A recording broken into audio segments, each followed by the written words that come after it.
Kadang sejarah terasa seperti panggung besar, penuh nama, kejayaan, dan perang yang mengguncang dunia.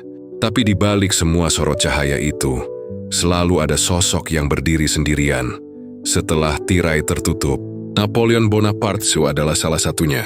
Seorang manusia kecil bertubuh mungil, tapi dengan bayangan yang menjulang lebih tinggi dari abadnya sendiri. Dia menulis sejarah dengan pedang dan pena, dengan cinta dan luka. Namun semakin tinggi ia naik, semakin jauh ia dari dirinya sendiri. Napoleon bukan hanya kisah tentang seorang jenderal yang menaklukkan Eropa. Ini kisah tentang seorang anak Korsika yang berusaha mengalahkan rasa rendah dirinya, tentang cinta yang tak bisa ia miliki sepenuhnya, dan tentang seorang kaisar yang akhirnya menyadari bahwa kesendirian adalah musuh terakhir yang tak bisa ia taklukkan. Inilah kisah seorang manusia yang ingin menguasai dunia, tapi justru dikalahkan oleh dirinya sendiri. Di sebuah pulau kecil bernama Korsika, di tengah laut biru Mediterania yang tampak tenang tapi penuh badai sejarah, lahirlah seorang anak yang kelak mengguncang dunia. Namanya Napoleon di Bonaparte, nama yang kala itu tak lebih dari sebaris identitas dari keluarga bangsawan kecil yang miskin pengaruh. Pulau itu baru saja dicaplok Prancis dari tangan Genoa. Dan disinilah kisah tentang rasa tidak sepenuhnya diterima itu mulai tumbuh di diri Napoleon. Jogi lahir di tempat yang bukan sepenuhnya Prancis, tapi juga bukan lagi Italia. Sebuah posisi di antara yang membuatnya sejak awal merasa seperti orang asing di dunia sendiri. Sejak kecil, Napoleon sudah akrab dengan dua hal: ketidaksempurnaan dan keinginan untuk membuktikan diri. Di sekolah Prancis tempat ia menimba ilmu, logat Korsikanya menjadi bahan ejekan. Ia tak punya teman banyak, dan lebih sering menenggelamkan diri di buku-buku sejarah dan perang. Demi derwasna dia, tumbuh-bieni ambisi yang khas. Bukan ambisi untuk sekadar menang, tapi untuk dianggap ada. Gemasih bahwa dunia hanya pendengar suara orang yang berdiri paling tinggi, dan sejak itu mendaki menjadi satu-satunya pilihan. Namun menariknya, Napoleon muda bukan hanya haus akan kekuasaan, tapi juga penuh refleksi. Ia membaca karya Rousseau dan Plutarch, mengagumi para tokoh kuno yang berjuang bukan untuk diri mereka, tapi untuk ide besar. Tapi seperti api kecil yang mulai mencari bahan bakar, idealismenya perlahan berubah menjadi obsesi. Dia mulai mesti studi dalam warning, yang mana klukan yang diteklukkau. Tidak ada ruang abu-abu bagi keraguan. Korsika tetap menjadi luka batin yang tak pernah sembuh. Dwi mencintai pulau itu dengan cara yang rumit. Seperti seseorang yang mencintai masa lalu, yang ingin ia tinggalkan. Ketika akhirnya ia berpihak pada Prancis dan meninggalkan cita-cita kemerdekaan Korsika, ia tahu betul bahwa langkah itu bukan hanya keputusan politik, tapi pengkhianatan personal. Sejak itu hidupnya seperti ditandai oleh rasa bersalah yang tak diucapkan, dan dorongan untuk menebusnya dengan kejayaan yang luar biasa. Dalam kesunyian masa mudanya, Napoleon tumbuh seperti seseorang yang tahu bahwa dunia tidak akan memberinya tempat, jadi ia harus menciptakan tempatnya sendiri. Dia belajar bahwa kelemahan bisa disamarkan dengan kecemerlangan, dan keraguan bisa ditutupi dengan ketegasan. Ia menjadikan setiap ejekan masa kecil, setiap penolakan, sebagai batu pijakan menuju ambisi yang lebih tinggi. Ketika ia akhirnya mengenakan seragam militer, itu bukan sekadar karier, itu simbol transformasi. Ia bukan lagi anak Korsika yang diolok-olok karena logatnya. Dia adalah Napoleon Bonaparte, manusia yang menciptakan versinya sendiri tentang siapa yang pantas dihormati. Di titik ini, Napoleon belum menaklukkan satupun negara, tapi ia sudah menaklukkan sesuatu yang lebih penting, rasa rendah diri yang selama ini membelenggunya. Dia mulai percaya bahwa takdir bukan sesuatu yang ditunggu, tapi sesuatu yang harus direbut. Namun seperti semua keyakinan besar manusia, benih itu kelak tumbuh menjadi paradoks. Karena keinginannya untuk diakui, untuk eksis di mata dunia, justru akan membuatnya kehilangan dirinya sendiri. Dan dari pulau kecil di tengah lautan itulah, dunia tanpa sadar sedang menunggu datangnya badai bernama Napoleon Bonaparte.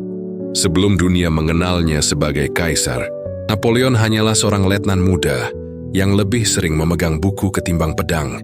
Di usia 20-an, ia sudah terlihat seperti paradoks berjalan. seorang prajurit yang berpikir seperti filsuf, dan seorang pemimpi yang bicara tentang strategi perang seolah sedang membahas puisi. Di Akademi Militer Brienne dan kemudian École Militaire di Paris, Napoleon dikenal bukan karena karismanya, tapi karena pikirannya yang tajam dan sedikit arogan. Ia sering duduk sendiri di pojok ruangan, membaca tentang Alexander Agung dan Julius Caesar, lalu menulis catatan-catatan kecil tentang bagaimana dirinya kelak bisa melampaui mereka. Bukan sekadar meniru, tapi mengungguli. Dia menyerap kisah-kisah itu seperti bahan bakar ambisi. Di kepalanya, sejarah bukan hanya sesuatu yang terjadi, tapi sesuatu yang bisa ia tulis ulang dengan tangannya sendiri. Namun dunia saat itu bukan tempat yang mudah bagi pemuda sepertinya. Prancis sedang dalam kekacauan pasca revolusi. Kekuasaan runtuh, struktur sosial berantakan, dan para pemuda seperti Napoleon terjebak di antara idealisme dan kenyataan. Tapi di tengah kekacauan itu, ia menemukan ruang untuk naik ke permukaan. Revolusi memberi kesempatan pada orang-orang yang berani berpikir di luar hierarki lama, dan Napoleon adalah produk paling murni dari kesempatan itu. Di medan perang pertamanya, di Toulon, ia menunjukkan bahwa kecerdasannya bukan hanya teoritis. Dengan taktik artileri yang brilian, ia berhasil merebut kota itu dan mengubah arah perang. Tapi kemenangan itu bukan hanya soal strategi, itu adalah momen pengakuan. Dunia militer mulai memperhatikan namanya. Ia bukan lagi letnan pemimpi, ia mulai menjadi simbol dari ambisi baru Prancis. Muda, rasional, dan haus kejayaan. Menariknya, meski ia hidup di dunia perang, Napoleon tidak pernah berhenti menulis. Catatan hariannya, esai-esai kecilnya tentang pemerintahan dan moralitas, bahkan surat-suratnya pada Josephine di kemudian hari, semuanya menunjukkan bahwa Napoleon punya satu obsesi intelektual, memahami manusia. Ia percaya bahwa perang sejati bukanlah antara tentara, tapi antara kehendak manusia dan batas-batasnya. Di sanalah filosofi pribadinya terbentuk, bahwa kekuatan sejati bukan berasal dari otot atau senjata, tapi dari keyakinan. Namun seperti semua pemikir besar, Napoleon muda juga memiliki sisi gelap dari kecerdasannya, kesombongan intelektual. Ia mulai percaya bahwa logikanya sendiri lebih benar dari pengalaman orang lain. Ia bisa melihat pola di mana orang lain melihat kekacauan, tapi itu juga membuatnya cenderung mengabaikan hal-hal sederhana seperti empati dan keraguan. Dalam banyak surat dan catatannya, Napoleon menggambarkan dunia sebagai papan catur besar, dan ia adalah pemain yang sudah melihat 5 langkah ke depan. Tapi di balik kecerdikan itu, tersimpan kesepian yang pelan-pelan tumbuh. Ia selalu berpikir lebih cepat dari orang-orang di sekitarnya, tapi itu juga membuatnya tak pernah benar-benar merasa dipahami. Mungkin disitulah awal kesalahpahaman besar hidupnya bermula. Dia pikir dunia hanya bisa dikendalikan dengan strategi dan logika. Ia belum tahu bahwa kehidupan seperti perang juga penuh dengan hal-hal tak terduga. Cinta, pengkhianatan, dan waktu yang tak bisa diatur dengan rencana. Napoleon muda berdiri di perbatasan dua dunia, dunia pikiran dan dunia tindakan. Ia menyusuri dengan pena yang tajamnya dengan pedangnya. Dan di antara dua alat itu, ia perlahan membangun mitosnya sendiri. Seorang manusia yang percaya bahwa sejarah bisa ditulis bukan dengan keberuntungan, tapi dengan kehendak. Namun ia belum tahu semakin kuat kehendak itu, semakin besar pula bayangan yang akan mengikutinya. Ketika revolusi Prancis mengguncang dunia, banyak yang kehilangan arah. Raja tumbang, rakyat bangkit, dan ide-ide baru tentang kebebasan, kesetaraan, dan persaudaraan menggema di jalan-jalan Paris. Di tengah kekacauan itu, muncul sosok muda bernama Napoleon Bonaparte, seorang perwira yang awalnya tampak seperti pelindung cita-cita revolusi. Ia berbicara tentang kebebasan rakyat, tentang keadilan, dan tentang lahirnya dunia baru tanpa tirani. Namun seiring waktu, sesuatu dalam dirinya mulai bergeser. Pada awalnya, Napoleon benar-benar percaya bahwa dirinya sedang berjuang demi rakyat.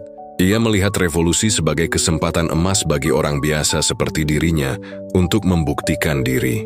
Tapi seperti banyak tokoh besar dalam sejarah, keyakinan itu perlahan berubah bentuk. Napoleon mulai melihat dirinya bukan hanya sebagai bagian dari revolusi, tapi sebagai inti dari revolusi itu sendiri. Dalam pikirannya, tanpa dirinya, revolusi akan kehilangan arah. Ia mulai berbicara bukan atas nama rakyat, tapi atas nama destinasi sejarah. Kata saya dan revolusi mulai kabur batasnya. Dalam dirinya, revolusi tidak lagi menjadi gerakan sosial, ia menjadi misi pribadi. Ia bukan lagi pelindung cita-cita, melainkan perwujudannya. Ini bukan sekadar perubahan peran, ini perubahan identitas. Dalam beberapa tahun saja, Napoleon yang dulu berdiri di bawah panji kebebasan kini berdiri di atas singgasana kekuasaan yang mendirikan pemerintahan baru, mengatur hukum dan menciptakan sistem yang efisien. Tapi dengan satu syarat, semua harus berpusat padanya. Dia menyebut dirinya pelayan negara, tapi semua keputusan akhirnya berakhir di tangannya sendiri. Ironis bukan? Revolusi yang dilahirkan untuk menghancurkan monarki justru melahirkan seorang kaisar baru. Namun transformasi ini tidak terjadi karena keserakahan semata. Di balik ambisi itu, ada keyakinan mendalam bahwa hanya dirinya yang mampu menjaga dunia dari kekacauan. Dia melihat dirinya sebagai penebus sejarah, seorang jenius yang dipercaya nasib untuk menuntun peradaban. Dia menulis bahwa aku adalah revolusi itu sendiri. Kalimat itu terdengar megalomania, tapi juga menyimpan rasa takut yang tersembunyi. Takut kehilangan makna hidup jika tidak lagi menjadi pusat dari segalanya. Napoleon mulai memahami kekuasaan bukan sebagai alat, tapi sebagai identitas. Ia tidak lagi memimpin karena ingin memperjuangkan ide, tapi karena ia tak tahu siapa dirinya tanpa kekuasaan. Inilah titik di mana revolusi berhenti menjadi perjuangan kolektif dan berubah menjadi panggung ego. Namun yang membuat kisah ini menarik bukan sekadar ambisinya, melainkan paradoksnya. Napoleon adalah manusia yang jenius dalam menciptakan sistem yang stabil, tapi justru menghancurkan makna kebebasan yang dulu ia bela. Ia mengatur dunia dengan logika dan disiplin, tapi gagal mengatur dirinya sendiri. Pada akhirnya, revolusi yang ia perjuangkan berubah menjadi cermin besar, dan di sana, Napoleon hanya melihat dirinya sendiri. Dunia berputar di sekelilingnya, dan ia percaya itu wajar. Tapi dalam setiap lingkaran kekuasaan yang sempurna, ada satu titik yang tak pernah berubah, kesepian di tengah pusatnya. Itulah ironi terbesar Napoleon. Ia memulai perjalanan sebagai penjaga cita-cita kebebasan, tapi berakhir sebagai tahanan dari ambisinya sendiri. Tidak lagi menjadi bagian dari sejarah. Ia adalah sejarah itu. Dan ketika seseorang mulai percaya bahwa dirinya adalah sejarah, maka sejarah pun mulai menulis tentang kejatuhannya. Setiap penakluk besar pasti punya satu titik lemah. Dan bagi Napoleon, titik itu bernama Joséphine de Beauharnais. Di balik segala gemuruh perang dan strategi, ada satu kisah cinta yang berjalan pelan tapi membekas dalam setiap langkah hidupnya. Cinta yang tidak pernah benar-benar utuh, tapi justru karena ketidaksempurnaannya, menjadi bagian paling manusiawi dari seorang pria yang menganggap dirinya tak terkalahkan. Ketika pertama kali bertemu, Joséphine bukanlah gadis muda polos seperti dalam kisah romantis klasik. Ia adalah janda bangsawan yang elegan, berpengalaman dan jauh lebih tua dari Napoleon. Tapi justru disitulah daya tariknya. Joséphine tahu cara berbicara, cara menatap, dan cara membuat seseorang seperti Napoleon merasa istimewa. Bagi seorang pemuda ambisius yang baru naik daun, perhatian dari wanita seperti Joséphine terasa seperti pengakuan yang selama ini ia kejar dari dunia. Napoleon jatuh cinta dengan cara yang impulsif, hampir obsesif. Surat-suratnya padanya terbakar oleh emosi yang tidak biasa bagi seorang jenderal. Manis, cemburu, bahkan sedikit dramatis. Ia menulis dengan kalimat yang tak kalah eksplosif dari pertempuran. Aku tidak hidup lagi kecuali untuk mencintaimu. Aku tidak bisa bernapas tanpamu. Tapi di balik kalimat itu, tersimpan ketakutan mendalam. Ketakutan akan kehilangan kendali, sesuatu yang selama ini menjadi fondasi hidupnya. Joséphine, di sisi lain, tidak mencintainya dengan intensitas yang sama. Ia lebih halus, lebih duniawi.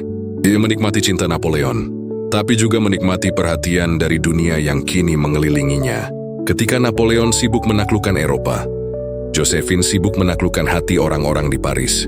Hubungan mereka menjadi semacam duel emosi. Napoleon ingin totalitas, Josephine memberi separuh. Namun justru di dalam kontradiksi itu, hubungan mereka menjadi cermin yang jujur tentang siapa Napoleon sebenarnya.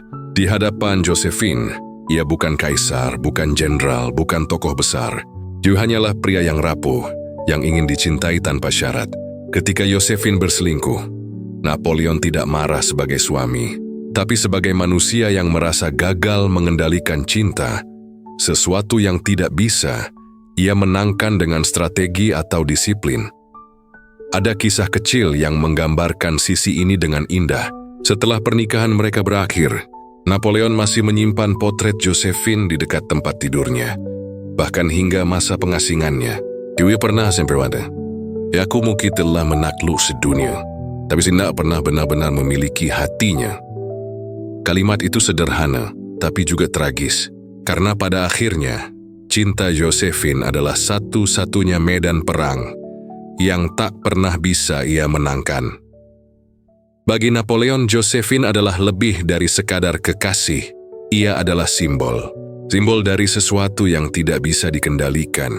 Sesuatu yang mengingatkan bahwa bahkan manusia paling kuat pun tetap butuh kelembutan.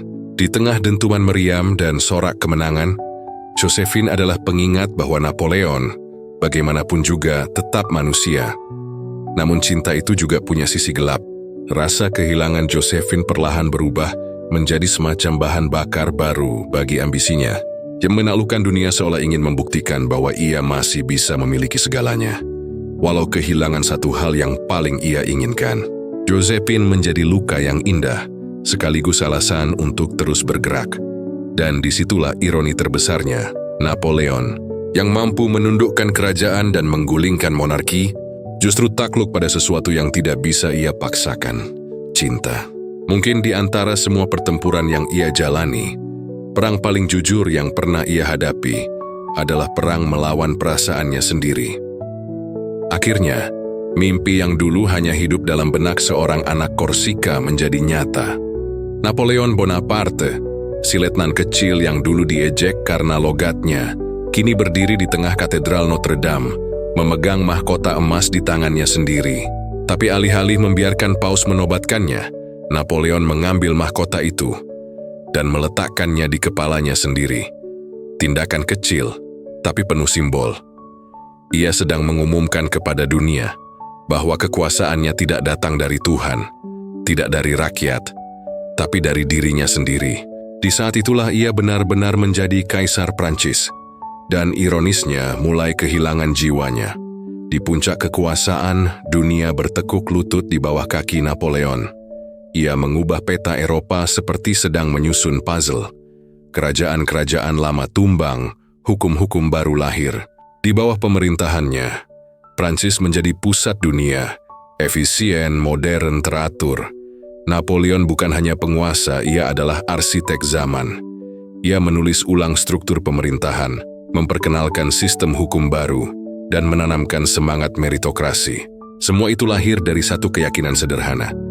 Hanya otak dan disiplin yang bisa menyelamatkan peradaban dari kekacauan. Namun, seperti matahari yang terlalu terang, kejayaannya mulai membakar dari dalam. Di balik parade kemenangan dan sorak rakyat, ada keheningan yang semakin panjang dalam dirinya, yang mulai dikelilingi oleh orang-orang yang tidak berani berkata jujur, oleh para penjilat yang memujanya lebih dari yang seharusnya. Dan Napoleon, yang dulu begitu percaya pada rasionalitas, perlahan terjebak dalam delusi kebesaran. Ia mulai memandang dirinya bukan hanya sebagai pemimpin, tapi sebagai simbol takdir sejarah. Ia percaya dirinya dipilih untuk menata dunia, bahkan jika itu berarti mengorbankan jutaan nyawa di medan perang. Setiap kemenangan membuatnya semakin yakin bahwa Tuhan ada di pihaknya. Tapi setiap kemenangan juga membuatnya semakin jauh dari dirinya sendiri. Di puncak kejayaan, Napoleon menemukan sesuatu yang tak pernah ia duga, kehampaan. Ia memiliki segalanya, kekuasaan, uang, status, bahkan rasa takut dari musuh-musuhnya. Tapi tidak ada yang benar-benar bisa membuatnya merasa cukup. Ia telah menaklukkan kota demi kota, negara demi negara, Tapi dalam dirinya masih ada ruang kosong yang tak bisa diisi oleh mahkota atau kemenangan. Ia sering terjaga di malam hari, berjalan sendirian di taman istana Tuileries. Para pengawal bercerita, ia suka menatap langit dan bergumam tentang sejarah, seolah sedang berbicara dengan sesuatu yang lebih besar dari dirinya. Mungkin di sana, ia mulai sadar, semakin tinggi seseorang naik, semakin sedikit orang yang bisa diajak bicara dengan jujur. Kekuasaan yang dulu menjadi cita-cita tertingginya kini berubah menjadi penjara yang indah. Ia dikelilingi kemegahan, tapi kehilangan makna. Ia menjadi kaisar, tapi kehilangan manusia. Dunia memujanya, tapi ia sendiri semakin asing terhadap dirinya. Mungkin itulah harga dari menjadi terlalu besar untuk gagal. Ketika seluruh dunia berputar mengelilinginya, Napoleon lupa bahwa manusia tidak diciptakan untuk hidup di puncak terus-menerus. Di atas sana, udara terlalu tipis untuk bernapas, dan dari titik tertinggi itulah, benih kejatuhan mulai tumbuh. Pelan, nyaris tak terdengar, tapi pasti. Ada satu hal yang sering dilupakan oleh orang-orang yang terlalu lama berada di puncak. Mereka mulai percaya bahwa puncak itu tak akan pernah runtuh. Dan di sanalah Napoleon mulai kehilangan arah, bukan karena kalah perang semata, tapi karena ia terlalu yakin bahwa ia tidak mungkin kalah. Kesombongan yang dulu membawanya naik, kini pelan-pelan menjadi racun yang menenggelamkannya. Setelah menaklukkan hampir seluruh Eropa, Napoleon mulai merasa bahwa batas hanyalah konsep yang diciptakan orang lemah. Ia melihat dunia seperti papan catur raksasa, dan dirinya sebagai satu-satunya pemain yang benar-benar mengerti aturan permainan. Ia mengatur negara, mengganti raja, membentuk koalisi, bahkan menentukan siapa yang pantas memerintah. Semuanya dari ruang kerjanya di Paris. Dalam pikirannya, dunia bisa diatur seperti pasukan di medan perang. Ia percaya bahwa dengan logika, strategi, dan kehendak yang kuat, segalanya bisa dikendalikan. Tapi dunia nyata tidak sepatuh itu. Alam, waktu, dan manusia tidak tunduk pada satu otoritas. Dan Napoleon, yang terbiasa membuat keputusan dengan keyakinan mutlak, mulai gagal membaca kenyataan. Keputusannya untuk menyerang Rusia pada tahun 1812 adalah puncak dari delusi kontrol itu. Langkah besar yang lebih didorong oleh ego ketimbang rasio. Ia ingin menaklukkan yang belum bisa ditaklukkan, membuktikan bahwa bahkan kekaisaran sebesar Rusia pun harus tunduk di bawahnya. Namun di medan Rusia, Napoleon tidak berhadapan dengan tentara. Ia berhadapan dengan waktu dan alam. Cuaca yang kejam, jarak yang tak berkesudahan, dan strategi bumi hangus Rusia menghancurkan pasukannya. Dari ratusan ribu prajurit yang berangkat, hanya segelintir yang kembali. Kekalahan itu bukan hanya militer, tapi eksistensial. Napoleon untuk pertama kalinya dihadapkan pada sesuatu yang tak bisa ia kendalikan. Kenyataan. Namun bahkan ketika kekaisarannya mulai retak, Napoleon tetap menolak mengakui kesalahan. Ia mencari kambing hitam, menyalahkan para jenderal, mengutuk nasib. Ia tidak bisa membayangkan dunia di mana ia bukan pusatnya. Dan disitulah delusi kontrol mencapai bentuk paling tragisnya. Ketika seseorang tidak lagi bisa membedakan antara dirinya dan dunia, kekuasaan yang dulu ia banggakan kini menjadi beban. Ia berusaha memperbaiki keadaan, membentuk pasukan baru, memimpin perang lagi. Tapi semangat pasukannya sudah tak sama. Rakyat Prancis mulai lelah. Dunia yang dulu tunduk kini mulai melawan. Sejarah berputar, dan Napoleon tidak lagi menjadi tangan yang menggerakkannya. Ia menjadi bagian dari arus yang ia ciptakan sendiri. Ironisnya, Napoleon tidak dikalahkan oleh musuh yang lebih kuat, tapi oleh dirinya sendiri. Ia percaya terlalu lama pada mitos tentang dirinya, bahwa ia adalah manusia yang dilahirkan untuk menang. Dan ketika kenyataan membuktikan sebaliknya, ia tidak tahu harus menjadi siapa. Ia telah kehilangan kemampuan untuk berhenti. Mungkin disinilah pelajaran paling manusiawi dari kisah Napoleon, bahwa pada akhirnya, Yang menjatuhkan kita bukanlah dunia luar, tapi keyakinan berlebihan bahwa kita bisa mengontrol segalanya. Ia ingin menjadi dewa dalam sejarah, tapi lupa bahwa bahkan dewa pun bisa kesepian. Kejatuhan Napoleon bukan sekadar kekalahan politik, itu adalah tragedi psikologis tentang seorang manusia yang tak bisa menerima bahwa ia juga punya batas. Dan saat ia berdiri di reruntuhan kekaisarannya, untuk pertama kalinya dalam hidupnya, Napoleon benar-benar sendirian. Tidak ada lagi sorak kemenangan, tidak ada lagi peta yang bisa disusun ulang. Hanya keheningan yang akhirnya membuatnya mengerti bahwa kekuasaan tanpa kerendahan hati hanyalah bentuk lain dari kehancuran. Ada ironi yang nyaris puitis dalam kisah Napoleon. Pria yang dulu menguasai hampir seluruh Eropa, akhirnya terdampar di pulau kecil, sendirian, terpisah dari dunia yang dulu ia bentuk dengan tangannya sendiri. Di Elba dan kemudian di Saint Helena, Napoleon bukan lagi kaisar. Ia hanyalah manusia bernama Bonaparte, sosok yang terjebak di antara masa lalunya yang gemilang dan masa kini yang sunyi. Pulau Elba, tempat pengasingan pertamanya, bukanlah neraka. Ia masih punya rumah, taman kecil, beberapa prajurit setia, dan tentu saja egonya. Di sana Napoleon mencoba tetap menjadi kaisar, seolah dunia belum berubah. Dia menata ulang administrasi pulau, memperbaiki jalan, bahkan membuat tambang garam lebih efisien. Ia ingin membuktikan bahwa bahkan di pulau terpencil pun, ia masih bisa menciptakan tatanan. Tapi di balik semua aktivitas itu, ada rasa kosong yang perlahan tumbuh. Dunia luar berjalan tanpa dirinya. Dan bagi Napoleon, itu adalah siksaan paling halus. Tidak lagi menjadi pusat sejarah. Ia menulis, membaca, dan sesekali termenung di tepi laut. Laut itu biru dan luas menjadi satu-satunya pengingat bahwa kebebasan pernah benar-benar ada. Kadang ia berbicara sendiri, atau dengan perwira setianya tentang masa lalu, tentang perang, kemenangan, dan tentang Josephine. Tapi setiap kali namanya disebut, ada jeda panjang, seolah waktu berhenti sebentar di antara kata-kata itu. Kemudian datang kabar. Eropa kacau, Prancis gelisah, dan rakyat merindukan sosoknya. Seperti nyala kecil yang tak mau padam, ambisi dalam dirinya kembali hidup. Jengaur dari Elba kembali ke Prancis dan dalam waktu singkat mengguncang dunia lagi. 100 hari kekuasaannya menjadi semacam epilog heroik sekaligus tragis. Upaya terakhir seorang manusia untuk menulis ulang takdirnya.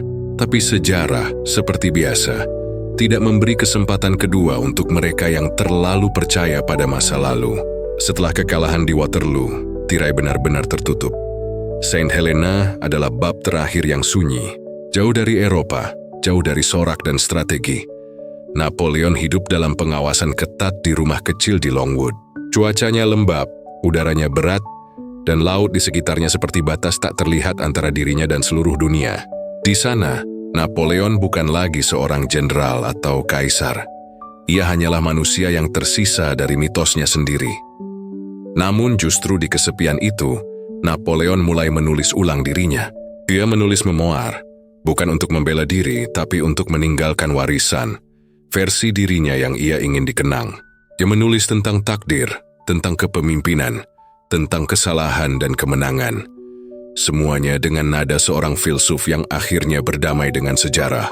Kadang kalimat-kalimatnya terasa getir, tapi juga jujur. Ia tahu dunia akan menilainya, tapi setidaknya kali ini, ia ingin menulis kisahnya dengan tangannya sendiri. Malam-malam di Saint Helena sering hening. Napoleon duduk memandangi langit, mungkin bertanya-tanya bagaimana rasanya diingat bukan sebagai kaisar, tapi sebagai manusia biasa. Dia yang dulu menaklukkan benua kini menaklukkan hal yang lebih sulit, dirinya sendiri. Dan di sanalah kisah besar ini menemukan ketenangannya. Napoleon, sang penguasa dunia, akhirnya belajar bahwa tidak semua kemenangan harus dicapai dengan pedang.